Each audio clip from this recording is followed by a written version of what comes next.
का भी गुलामी की हो। हम सौभाग्यशाली हैं कि हमने एक स्वतंत्र भारत में जन्म लिया। यूं तो आजादी की लौ 1857 में ही चल चुकी थी, जो बरसात बनकर 1947 में हमारे देश को आजाद कराया। प्राचीन, मध्यकालीन, वर्तमान भारत के उदाहरण से मैं स्पष्ट करना चाहूंगी कि जब हम फिरंगियों के फेरों में फंस गए थे तो रंग दे बसंती चोला की एक आवाज पर टोलों के टोले उमड़ाते थे।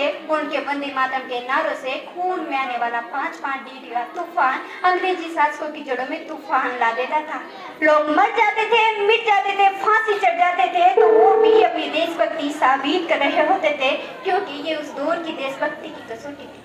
इसके बाद 65, 65, 71 के युद्धों में अपना सुहाग गवा देने वाली औरत जब घर के हालात ये हो जाया करते थे कि प्यार भी भरपूर गया, मांग का सिंदूर गया, नन्ही नन्ही हालों की लंगोटियां चली गई, छोटी छोटी बेटियों की चोटियां चली गई, बाप की कमाई गई, भाई की पढ़ाई गई, ऐसा विस्फोट हुआ कि पता ही नहीं पूरे विस्फोट की बोटियां चली गई। आपके लिए कार में मना ही साहब, किंतु मेरे घर की तो रोटियां ही चली गई, मेरे घर की तो रोटियां ही चली गई।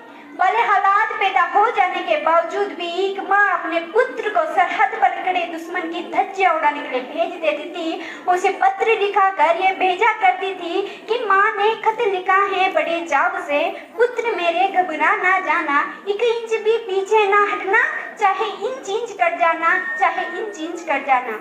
इस तरह पूरा परिवार अपने देशभक्ति साबित कर रहा होता है।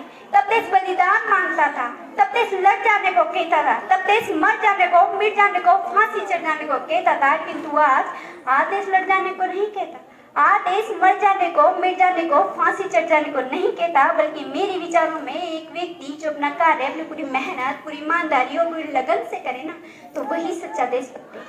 मैं नहीं मानती कि व्हाट्सएप और फेसबुक की टीपी को 3 रंगों में रंगना ही देशभक्ति है। और अगर आप कहे कि साल में 2 बार तिरंगा हाथ में ले लेना ही देशभक्ति है, तो फिर मैं पूछना चाहूंगी कि फुटपाथ पर चलने वाला वो बच्चा जो ट्रैफिक की छांव में नंगे पैर तिरंगा बेच रहा होता है, तो क्या आप इसे उसकी देशभक्ति कहेंगे? ये उसकी देशभक्ति नहीं, बल्कि उसके पेट की भूख की शक्ति है जो उसे ऐसा करने को मजबूर करती है। क्योंकि ना मंदिर को जानते हैं, ना मस्जिद को जानते हैं, ना मंदिर को जानते हैं, ना मस्जिद को जानते हैं। जो पेट के भूखे होते हैं ना, वो सिर्फ भोजन के निवाले को जानते हैं, वो सिर्फ भोजन के निवाले को जानते हैं।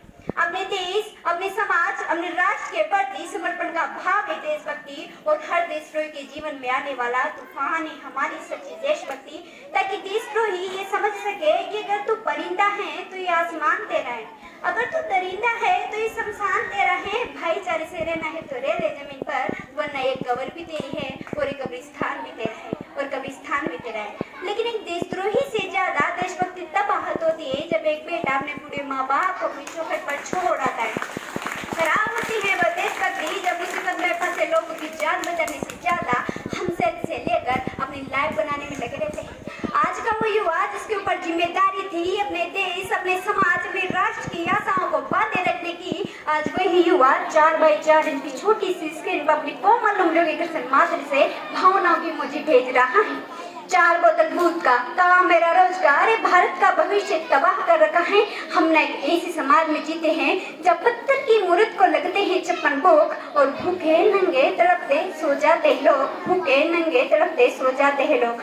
मजदूर को मजदूर समझिए, मजबूर नहीं। गरीब को काम दीजिए, दान नहीं। और अगर दान देने की इतनी ही इच्छुक है तो दान दीजिए और मरते दम तक रक्तदान देकर किसी मरते हुए का जीवन दान दीजिए।